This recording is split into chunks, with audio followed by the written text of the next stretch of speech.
భారతీయ సంతతికి చెందిన వారు ప్రపంచాధినేతలవుతున్న యుగంలో మనం బతుకుతున్నాం. మన Rishi Sunak British prime minister అయ్యారు. మన కమలా హ్యారిస్ అమెరికా వైస్ ప్రెసిడెంట్ అయి ప్రెసిడెంట్ కూడా పోటీ చేశారు. ఇలా మన Usha Chilukuri American second lady అయ్యారు. ఇప్పుడు మన అనితా ఆనంద్ కెనడా ప్రధానమంత్రి పదవికి రేస్లో ముందున్నారు.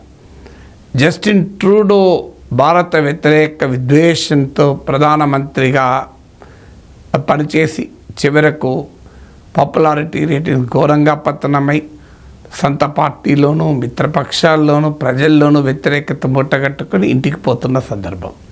జస్టిన్ ట్రూడో రాజీనామా చేయడంతో అధికార లిబరల్ పార్టీ కొత్త నాయకుని కొరకు ఎంపిక మొదలుపెట్టింది.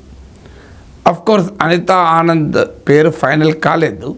అనితా ఆనంద్తో పాటు డొమినిక్ లీబ్లాంక్, ఇటీవలనే ఫైనాన్స్ మినిస్టర్గా రాజీనామా చేసిన క్రిస్టియా ఫిలాండ్, మెలానీ జోలీ, ఇలా చాలామంది ఉన్నారు పోటీలో.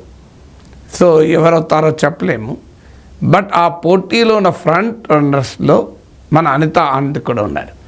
2019 నుంచి కెనడాలో పార్లమెంట్ సభ్యురాలుగా ఉన్నారు. ట్రాన్స్పోర్ట్ మినిస్టర్గా, నేషనల్ డిఫెన్స్ మినిస్టర్గా మిలిటరీలో రిఫార్మ్ తీసుకొచ్చారు.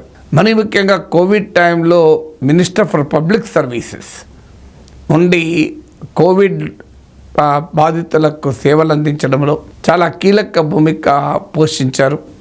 ట్రెజరీ డిపార్ట్మెంట్లో కూడా పనిచేశారు.